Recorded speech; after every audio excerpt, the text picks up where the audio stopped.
Hey, was geht? Was machst du hier? Ich hab doch gesagt, ich komm vorbei. Wie bist du hier reingekommen? Mit dem Schlüssel, den du mir gegeben hast.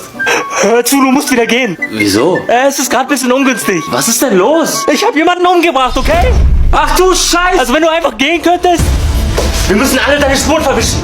Hier, ein neuer Reisepass und etwas Bargeld. Du bist ein wahrer Bro. Hör zu, du musst jetzt abhauen und du darfst nie wieder zurückschauen. Wenn das alles vorbei ist, werde ich dich finden. Das würdest du alles für einen Mörder tun? Nein, aber für dich.